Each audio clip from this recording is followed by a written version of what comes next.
¿Qué tal? ¿Cómo están? Un placer saludarlos. Feliz inicio de semana, feliz inicio de mes, además, ¿verdad? Comenzamos el 7º mes del año. Ojalá que lo haga con mucho espíritu de salir adelante. En un país en el que 34 de cada 100 personas tienen obesidad a algún grado, no es de extrañar que muchos hagan todo tipo de esfuerzos para bajar de peso a como haya lugar. Muchos están empleando el ayuno intermitente, que es un sistema del que quizás ya usted escuchó hablar. Este, como otros métodos, debe ser, en primer lugar, supervisado por un profesional en la materia y hecho con toda la formalidad del caso, porque estamos hablando de nuestra salud. Nada de hacer estas cosas a lo loco, o porque me contaron, o porque a mi amigo le funcionó, o porque a mi mamá le sirvió. ¿Qué debemos saber acerca del ayuno intermitente? ¿Cómo hacerlo de la forma correcta? Es más, es para todos. ¿Qué ventajas y desventajas tiene? Nosotros queremos aclarar estas y otras muchas dudas, así que le damos la bienvenida al nutricionista Donald Vega, que nos va a ayudar con este segmento. Un placer, Donald. Bienvenido. Gracias, Randall. Como siempre, un placer estar acá. Bueno,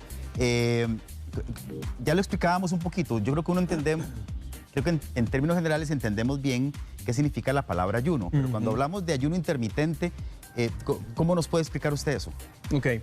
Bueno, para empezar, podemos decir que hoy prácticamente todo el mundo hizo ayuno. Todos los que nos están viendo hicieron ayuno. ¿Cómo es eso? Y ayuno se define como un periodo de tiempo en donde uno no está consumiendo alimentos. Entonces, desde la cena de ayer hasta el desayuno de hoy, en donde estamos rompiendo el ayuno, entonces todos estuvimos con un déficit energético. Y el ayuno intermitente, pues, se define como un periodo más largo de las 8 horas que normalmente uno duerme, en donde se puede hacer estos periodos de suspensión de alimentos. Uno puede consumir agua, puede consumir café, puede consumir té, que son cosas neutras, que no tienen ningún tipo de energía, ni ningún edulcorante de ningún tipo. Y en este periodo, entonces está uno literalmente descansando de comida y se puede ampliar por unas 16 horas, digamos. Hay muchos tipos, ¿verdad? Pero por 16 horas es como típicamente se maneja. Y esto se puede hacer todos los días o se puede hacer de día por medio. O sea, un día como las 3 comidas, otro día como 2 comidas, y así se va alternando. Y hay muchísimos diferentes tipos, pero básicamente podríamos hablar de ese como el básico. Donald, ¿esto lo catalogan ustedes como un sistema de alimentación? ¿Es un método? ¿Es una dieta? ¿Qué es eso? Ok. Bueno, si nos trasladamos un poquito a épocas en donde en realidad el ser humano dependía de lo que conseguía en el ambiente, sabemos que había periodos en donde había bastantes alimentos, que es cuando corresponde a la época de abundancia, y había momentos en donde había carencia. Entonces, realmente nosotros todos estamos equipados como seres vivos para poder lidiar con periodos largos donde hay ausencia de alimentos. Entonces, realmente no es como que sea una dieta o una moda, sino simplemente aprovechar algo que nuestro sistema tiene equipado y que nos permite, pues, funcionar. Y muy importante, poder bajar los niveles de grasa corporal, que es particularmente lo que estábamos hablando ahora y es lo que realmente es un problema en nuestra salud y en nuestra sociedad, porque sobrepeso significa 50 condiciones de salud negativas. Claro, claro. Usted mencionaba que durante las horas de ayuno solamente se permite líquidos, ¿verdad? Algunos líquidos. Sí, ¿Agua? correcto. Agua, té, café, puede ser soda, agua con gas, pero nada que tenga energía de ningún tipo. Digamos, no es café con leche, no es café con azúcar, no es café con edulcorantes artificiales, sino que son líquidos neutros que no produzcan de ninguna manera un estímulo perceptivo de que hay energía entrando, y el cuerpo, con solo percibir dulce, aunque sea falso, ya empieza a generar una serie de reacciones. ¿Para quiénes es recomendado el ayuno intermitente? Bueno, podríamos decir para quién no. Ok. Que son menos los casos en donde no se puede que donde sí se puede. Para empezar, digamos que el ayuno presenta una belleza, y es que no es que hay que hacer algo adicional en donde uno inicia un programa de alimentación y entonces tiene que salir corriendo a comprar esto a la feria o lo que sea, sino que más bien es simplemente suprimir. Entonces simplifica la vida, y es algo que nos permite, cuando es simple, poder implementarlo más fácilmente. Entonces, ¿en qué casos no es una buena idea hacer ayuno intermitente? Hablemos de casos en donde la persona está en un estado de crecimiento.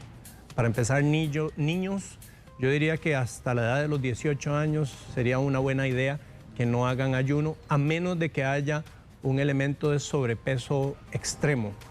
En mujeres en lactancia es otro caso en donde no es una buena idea, porque esos recursos que la mujer empieza a quemar de verdad irían hacia donde el bebé a través de la leche materna. También estamos hablando de mujeres embarazadas, es otro problema en donde no queremos, no es un problema, pues estar embarazada no es un problema, ¿verdad? Pero digo, no queremos meter una supresión de energía cuando el bebé está en formación. Y hay otras condiciones adicionales, que es cuando algún paciente está consumiendo algún medicamento que debe ser consumido con frecuencia, y para que se evite una mala reacción fisiológica debe venir acompañado con alimentos. Entonces, por ejemplo, metformina, que es un medicamento que usa mucha gente que tiene ovario poliquístico, o diabetes o prediabetes o niveles altos de azúcar en sangre, entonces se recomienda usar con alimentos, y si no se consume con alimentos puede generar náuseas, puede generar algunas malas sensaciones, y ahí es donde se hace un manejo con el médico para que haya una reubicación de los medicamentos para la ventana en donde sí está comiendo. Ok, hemos hablado hasta ahora de gente que quiere bajar de peso. Ajá. Pero, por ejemplo, si es una persona que está en su peso ideal, pero quiere bajar el porcentaje de grasa, correcto, ayuda. Esta es una pregunta pero extraordinaria, porque ¿qué es lo que pasa? Para empezar, la composición corporal está formada por muchas variables. Es agua, ligamentos, huesos, tendones, músculos, grasa corporal. La menstruación afecta, por ejemplo, y desde luego la grasa. Entonces, si yo estoy, pongamos mi ejemplo, yo estoy en 84 kilos en este momento, y en 84 kilos yo quisiera bajar grasa corporal, pero no estoy haciendo ningún tipo de entrenamiento, lo que significa que yo no estoy aumentando músculo, ¿verdad? Entonces, necesariamente, si yo empiezo a bajar el porcentaje de grasa, ese peso pasará de 84 a 83, a 82, 81 posiblemente. Entonces, no es tanto pensar en un tema de peso, sino en composición corporal, en donde lo que queremos que se gaste es la grasa corporal. Y desde luego lo ideal es siempre ir aumentando masa muscular. El punto es que para aumentar masa muscular sí es necesario hacer entrenamiento. Para aumentarla, para mantenerla no hay problema. De hecho, el ayuno, ya lo podemos hablar, uno haciendo ayuno puede mantener, y de hecho se mantiene. Ahorita podemos hablar, sería bueno hablar del mecanismo. Pero no hay ningún problema de hacerlo si uno lo que busca es bajar grasa corporal, en entendido que si no está haciendo entrenamiento, posiblemente el peso baje porque está bajando, ¿verdad?, volumen total de masa en el cuerpo. Bueno, vamos a colocarles en pantalla una gráfica con 3 tipos de ayuno. Hay muchos, ¿verdad? Pero vamos a poner estos que son quizá los 3 más conocidos o más populares. Y usted nos va explicando el método 16-8. ¿Qué significa eso? Método 16-8 son 16 horas en donde uno no está consumiendo alimento alguno. Son 2 bloques específicos en donde uno hace la suspensión de alimentos. Uno de ellos es brincarse el desayuno. Si yo me brinco el desayuno, entonces estoy pasando desde la cena del día anterior hasta el almuerzo del día siguiente, y ese periodo es de 18 horas. Ok, hagamos una pausa ahí. Entonces, yo comí por última vez a las 6 de la tarde, digamos. En la cena. A la cena. Pasé las 8 horas de sueño. 8 horas de sueño. Ajá. Y continúo hasta el almuerzo. No desayuno. No desayuno. Me brinco el almuerzo completamente. ¿Puedo tomar un tecito ahí? Pues hay agua, café, té sin problema. Ok. Y la siguiente ingesta es hasta la hora del almuerzo. Almuerzo y después la cena. ¿De acuerdo? Entonces, si esa persona lo está aplicando todos los días, en la cena de ese día, vuelve a brincarse el desayuno del siguiente y cae hasta el almuerzo. Y ese día cena. Entonces, básicamente, las 2 comidas que sí se hacen es almuerzo, cena, y no se hace el desayuno. Si es una persona que lo está haciendo todos los días, entonces todos los días se brinca el desayuno. Si lo está haciendo alternado, un día se brinca el desayuno, los otros días, al día siguiente las 3 comidas, el día siguiente se brinca el desayuno. Ahora, tengo que preguntarle esto porque ustedes, generalmente los profesionales en salud, siempre nos dicen que el desayuno es la comida más importante del día. Correcto. Saltarse el desayuno no es nocivo para la salud, no es malo, no es contraproducente. No es un problema, y se lo digo de alguien que viene de la educación de ese dogma, y es lo que, en verdad, es lo que nosotros los profesores nos decían en nutrición. Claro.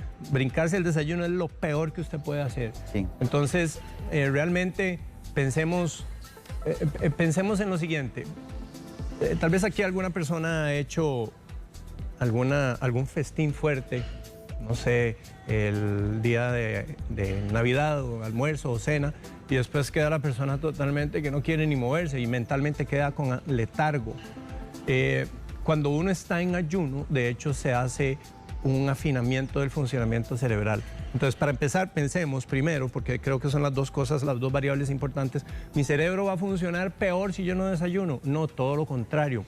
Primero que todo, se libera adrenalina.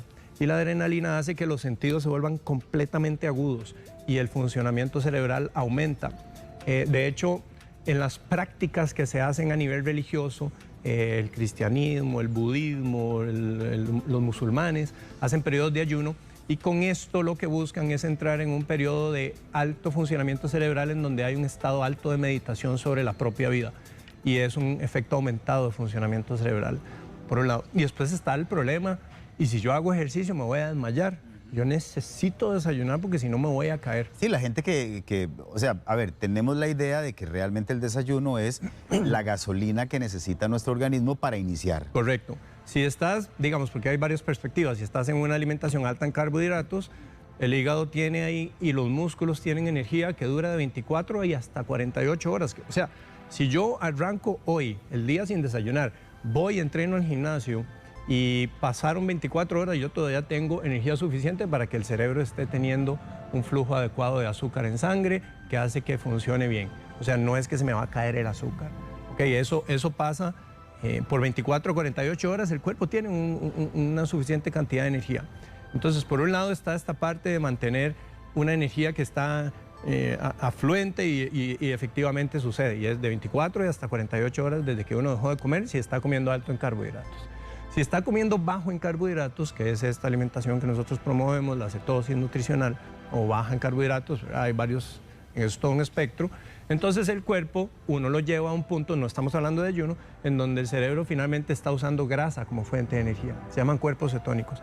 Y cuando uno entra al ayuno, en realidad no se da ese bajonazo de energía que podría interpretarse que se va a dar, porque realmente el cuerpo está desde el inicio pegado a una fuente que es diferente al azúcar. Y entonces inicia el ayuno, pueden pasar 24, 48 horas, que nunca va a sentir ese bajonazo de azúcar porque de todas maneras está pegado a otra fuente de energía. Y después está el rendimiento físico, que es donde uno diría, la parte más de aumento de masa muscular, por un lado, o que una persona diga, es que yo no quiero hacer ayuno porque voy a perder masa muscular. Y realmente no sucede, porque la magia que tiene esto es que evolutivamente, como te mencionaba al principio, nosotros estamos adaptados para poder funcionar en época de abundancia y en época de carencia. Y el músculo es lo que nos permite correr, salvarnos de cualquier animal que nos quería atacar o lo que sea y nos permite pues mantenernos vivos. Es el músculo el que genera la potencia. Entonces el sistema tiene un mecanismo bravísimo para que cuando apenas detecta que hay una supresión de comida, entre en modo de conservación de masa muscular. Entonces apenas el cuerpo detecta que hubo 8 horas en donde no se comió y empieza a pasar más tiempo, libera hormona del crecimiento. ¿Y qué hace la hormona del crecimiento? Empaqueta el músculo y no deja que se empiece a destruir. O sea, el cuerpo normalmente destruiría músculo para generar azúcar, pero en este caso inmediatamente eleva la hormona del crecimiento. Para que nos hagamos una idea de qué hace la hormona del crecimiento. Vos y yo comemos normal, pero a mí se me da un tumor en la hipófisis y empiezo a liberar alta concentración de hormona de crecimiento y me da una condición que se llama gigantismo. Estamos comiendo lo mismo, pero a mí empieza a crecerme mi cuerpo enormemente, me crece esta parte, me crecen estas áreas y llego a medir 2 metros y es por un tumor de liberación de hormona. Estamos comiendo lo mismo. El ayuno hace eso, libera hormona que hace que se conserve masa muscular. Y si la persona entrena, además pesas todavía mejor, está liberando testosterona y esas dos hormonitas juntas es lo que se encargan de empaquetar músculo. Perfecto. Volvamos a la pantalla porque había el segundo tipo de ayuno intermitente, es la dieta 5.2.2, no sé cómo se dice. 5.2. 5.2. Sí. Y la tercera, comer para comer. Vamos con la 5.2 entonces. Ok, la 5.2 es una que se había popularizado por ahí y es comer 5 días normal. Ajá. Y en 2 días seguidos la persona come solo 600 kilocalorías. Yo no soy de mandarle a la gente a comer con calorías y porque para mí no tiene sentido estar agregando un estrés extra a la vida. Entonces básicamente podría ser comer 5 días completos, 3 veces al día y en 2 días seguidos, el 6 y el 7, se come solo una comida. Al día. Al día. Yo escojo. Usted escoge. ¿Cuál? ¿Usted escoge cuál? Desayuno, el almuerzo, la cena. Correcto. ¿Y qué comer durante esa única comida? Vieras que para ese momento no han habido procesos adaptativos del sistema digestivo, entonces básicamente la persona come lo que quiera. nosotros, desde luego, porque sabemos que comer bajo en carbohidratos es mucho más efectivo en términos de longevidad y pérdida de peso, entonces recomendamos a la gente que consuma una comida baja en carbohidratos, ¿verdad? Como, no sé, una ensaladita con una carnita y la ensaladita con aceite de oliva, o si es el desayuno, entonces que se coma unos huevitos tal vez con aguacate. Ok. Eso sería lo que podría comer. Ok, comer, parar, comer. Parar, sí. Eso suena como lo que hacemos normalmente. O sea, Sí. comemos, paramos de comer y volvemos a comer otra vez. Exacto, ese es, digamos horas? que ese no viene definido por horas, ese es muy intuitivo. Entonces yo como y dejo de comer hasta que tenga hambre otra vez. Ok. Lo que pasa es que aquí es donde entra la influencia que tienen diferentes sistemas de alimentación. Cuando yo como una alimentación alta o una dieta alta en carbohidratos, el cuerpo efectivamente sube el azúcar y lo baja muy rápido. Entonces la gente tiene hambre a cada rato, más o menos como a 2 o 3 horas, cada 2 o 3 horas. Entonces ese comer, parar, comer, puede ser percibido por la persona porque dice, yo paso con hambre todo el día, entonces me voy a engordar porque yo paro de comer y a las 2 horas ya tengo que comer, entonces coma todo lo que quiera. No necesariamente es así. El otro tema es que cuando uno baja la cantidad de carbohidratos, entonces las fluctuaciones de azúcar en sangre se vuelven muy estables y realmente el hambre real, que no depende de que el azúcar haya caído, puede estar sucediendo a las 8, a las 10, a las 12, a las 15 horas. Entonces yo como algo como lo que puse de ejemplo antes y me espero hasta que realmente tenga hambre. Y como cuando tengo hambre. No me esfuerzo a que tengo que comer desayuno, almuerzo, cena. Y eso es ya con un bloque de horas muy específico para cada persona de acuerdo a lo que esté comiendo. Pero básicamente es coma, cuando vuelve a tener hambre, come y ya.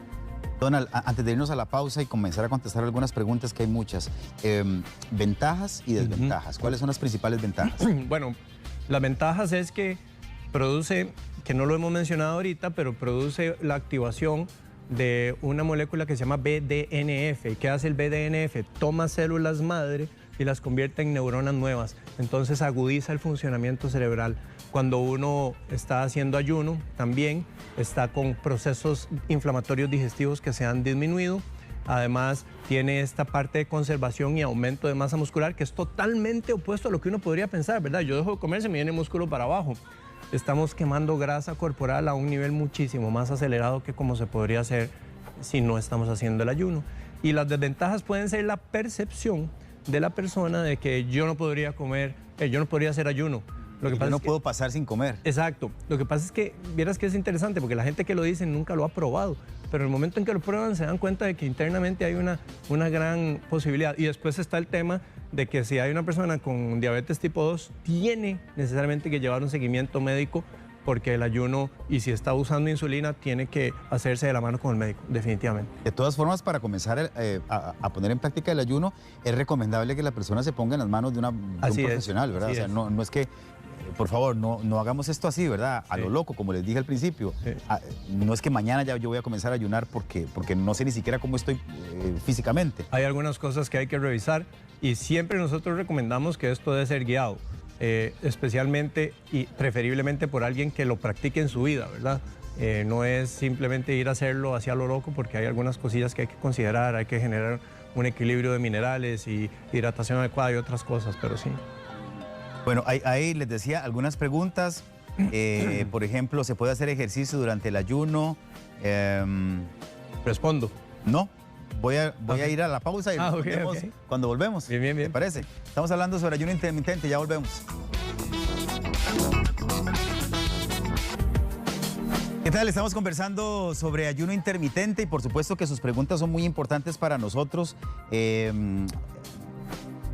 Dani Gómez nos hace varias preguntas. Ya las primeras usted las contestó. ¿Qué se debe tomar durante el ayuno? Dijiste que agua o té, agua con gas también es posible, ¿verdad?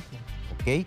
¿A qué hora debe ser mi última comida en la noche como máximo? Pregunta también. Ok, bueno, se ha encontrado que independientemente de lo que yo esté comiendo, ¿verdad? Me como una pasta en el almuerzo o me como esa misma pasta en la cena, entre más tarde, más liberación de insulina. Mismo volumen, ¿verdad? Yo me la como en el almuerzo o me la como en la noche, en la misma cantidad, el cuerpo libera mucho más cantidad de insulina. Y eso significa que la insulina manda a empaquetar esa pasta inmediatamente en forma de grasa de reserva. Entonces, entre más temprano se haga la última comida, mejor, básicamente. Si habla de las 6 de la tarde, piensen en los abuelos, hacían 6 de la tarde, vámonos a dormir ya. Eso sería lo ideal. Ok, ¿qué pasa si durante el periodo de ayuno me ataca una crisis de hambre? Ok. ¿Eso puede pasar? Sí, puede pasar. hacer? Lo que pasa es que esto tiende a suceder en ondas, como en olas. Y entonces, claro, estoy en la parte alta de una ola y me quiero tirar. Entonces, hay varias cosas que se pueden hacer. Número 1, usar agua. Tome agua inmediatamente, porque el agua empieza a generar una sensación de que hay algo y da saciedad. Y segundo, dele un chancecito, dele unos 5 a 10 minutos y va a ver que el cuerpo inmediatamente entra en otra fase. Y muy importante, el hambre sucede, lo estábamos hablando ahora, tal vez porque yo tengo mi foco de atención en una comida. Claro. Entonces empiece a pensar en otra cosa o haga algo diferente que no tenga ninguna relación con comida. O sea, cambie su enfoque. En el momento en que uno cambia su enfoque, automáticamente estos deseos comienzan a desaparecer. Pero si es hambre real, esa hambre desaparece en 5 a 10 minutos. Donald, si yo he venido haciendo el ayuno como parte de un proceso y de repente me ataca una crisis de hambre y yo no hice lo que usted nos está diciendo que hagamos, sino que caí en la tentación y comí, ¿ya eché a perder todo el proceso o no necesariamente? No, porque en realidad luego de las 8 horas, cada hora que vaya pasando ya está generando un efecto. Y hay algo muy importante que no hemos mencionado. Si usted está haciendo un ayuno y se siente miserable y de verdad está teniendo y se está mareado y empieza a temblar y sudoración, suspéndalo de inmediato, ¿verdad? Pero por eso es que hablamos de que tiene que tener una guía y nosotros dedicamos un espacio enorme de tiempo en las clases para explicar esto, para que la gente lo haga bien, porque requiere una serie de cosas que tienen que aplicar. Perfecto, insistimos en eso, ¿verdad? Andrea Alfaro, ¿se puede hacer ejercicio durante el ayuno intermitente? Sí, se puede hacer ejercicio, puede hacer cardio, puede hacer entrenamiento de pesas. Sí es importante que cuando uno está haciendo ayuno y el cuerpo está, particularmente si está haciendo ejercicio, el cuerpo está liberando, quemando, usando el azúcar de los músculos. Y el azúcar tiene, o la glucosa, está acompañando, cada molécula de glucosa está acompañada por 3 a 4 moléculas de agua. Entonces el cuerpo empieza a orinar y empieza a orinar muy rápido. Pierde mucho líquido porque al quemarse la glucosa ya el agua no está haciendo nada y el cuerpo la elimina. Entonces puede bajar mucho la presión. Y es importante que cuando uno está haciendo ayuno, particularmente en el periodo del desayuno y vas a ir a entrenar, que se tome por lo menos 1 a 2 vasos con agua antes de empezar para que entonces esa presión se mantenga regulada. ¿Cuánto antes? 5 minutos antes. 5 minutos antes, para que no empiece a orinarla, porque si se la toma 15 minutos antes, ya mucho empieza a entrar y de pronto salió a correr y le empiezan a dar ganas de orinar. Mejor 5 minutos antes para que el cuerpo lo integre y empiece a sudar. Okay. Seidy Arrieta quiere saber qué se puede utilizar para endulzar las bebidas, como por ejemplo el té. Ok. Técnicamente no se debería utilizar nada en el periodo de ayuno. Okay. Le voy a explicar por qué. Yo tengo un aparato que uno se implanta en el brazo, es un medidor de glucosa continua. Yo no soy diabético, pero lo uso para investigación. Y yo he hecho pruebas con edulcorantes artificiales. Entonces me tomo una bebida que es 0 calorías, pero bien endulzada. E inmediatamente yo veo donde eso tiene un efecto en nivel de azúcar en sangre. O sea que hay un efecto hormonal, particularmente de la insulina. Anecdóticamente lo hemos escuchado, pero yo quería medirlo y sí es totalmente medible e identificable. Entonces el cuerpo está teniendo reacción de que está entrando comida cuando usted le mete algo dulce, aunque sea falso. Entonces idealmente totalmente libre de edulcorantes. ¿Y si quisiera utilizar alguno? Y si quisiera utilizar alguno, yo me iría por las vías más naturales, como stevia, idealmente líquido, por un tema ya de mi creencia personal de que uno debe comer limpio. ¿Y si hay diferencia, por ejemplo, entre la stevia que viene en presentación líquida versus la que viene en sobrecitos, por ejemplo, en polvo? Sí, ¿saben por qué?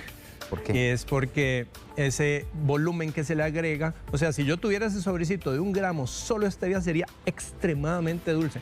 Entonces varían desde un 46 hasta un 95% de azúcar blanca, lo que viene en esos sobrecitos. Entonces le está metiendo azúcar al cuerpo al final.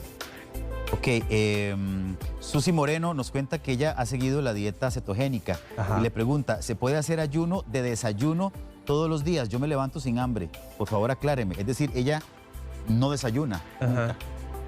¿Está bien? Sí, Seidy, chóquela, porque yo también, yo voy a entrenar en ayunas, no desayuno. Bueno, aclaramos que es que ella está en cetosis, sí, ¿verdad? Y yo también. Entonces, en el caso de ella, si no tiene hambre, no desayune. De hecho, podemos hablar brevemente de algo que se encontró particularmente en lo que se denominan las zonas azules. Y esto lo demostró un científico italiano, y pues cuenta la historia, y porque él se ha dedicado mucho a investigar todo el tema del ayuno, y él habla de las zonas azules. Las zonas azules son 5 áreas en el planeta que se han identificado en donde la gente tiene extrema longevidad, es decir, viven más de 100 años. Dichosamente en Costa Rica hay una, y es en Nicoya, en Loma Linda en California, un lugar en Grecia, Cerdeña en Italia y Okinawa en Japón. Estos 5 lugares, hay muchas cosas que comparten los habitantes de estos lugares que producen longevidad, pero uno de ellos es que comen 2 veces al día. Y entonces el ayuno realmente tiene un efecto asociado de longevidad. Hay variables involucradas también, que no es solo el ayuno, sino que hay gente que está muy fuertemente arraigada a su comunidad y tienen una tribu grande y se dicen las cosas de frente y no andan con rodeos y no son hipócritas. Mucho de eso, porque una paciente nuestra es parte de apoyo de una zona azul allá en Nicoya y nos cuenta todas esas cosas. Perfecto. Patricia Silva le pregunta si el ayuno intermitente afecta en personas de presión alta. Sí, pero positivamente.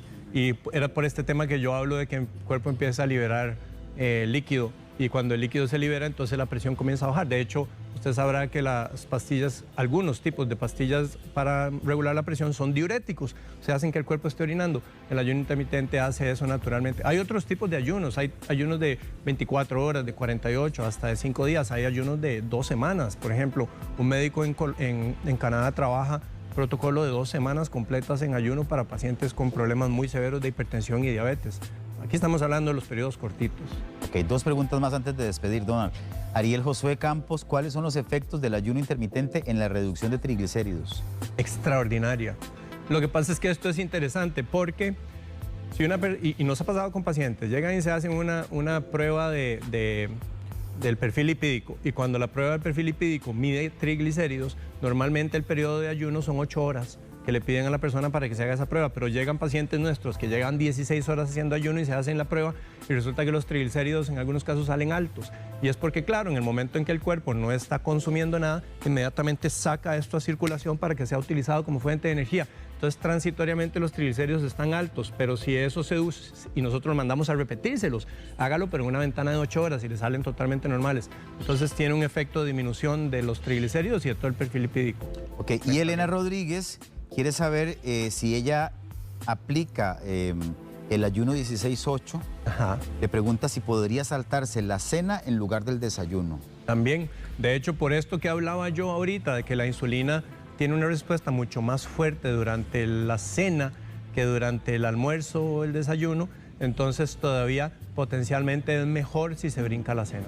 Donald, antes de terminar, yo quiero insistir en el hecho de que ahora en Internet uno encuentra de todo. Sí. Y muchas de estas cosas vienen en Internet. Es más, te dan hasta dietas a seguir, cómo aplicar el ayuno. ¿Qué tan riesgoso puede ser eso? Ok, una frase que leí el otro día dice: la gente está ahogada en información y está sedienta de sabiduría. Entonces, el problema con Internet es que abunda la información y nos genera mucha confusión. Y eso puede llevar a una toma de malas decisiones. Entonces, aquí no estamos dando recomendación médica de ninguna manera. Estamos contando de algunas cosas que sabemos que se dan en el ayuno, pero sí es muy importante que cada persona que decida hacerlo tenga un control de un profesional, que sepa, mejor si lo aplica en su vida, para que pueda contar con testimonio y saber y ayudar prevención de algunas cosas.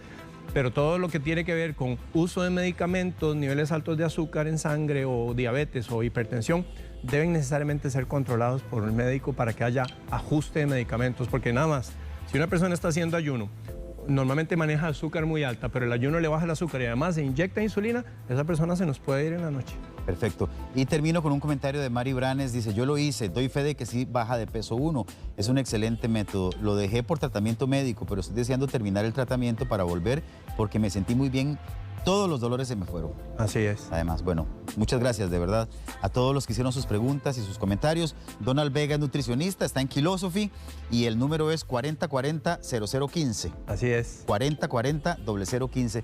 Para cualquier duda es mejor y es pertinente, insistimos, en que lo haga bajo la supervisión de un profesional, ¿verdad? Y que no lo haga solamente porque alguien le contó que le funcionó. Vamos a una pausa. Muchas gracias, Donald. Gracias, Randa. Un placer.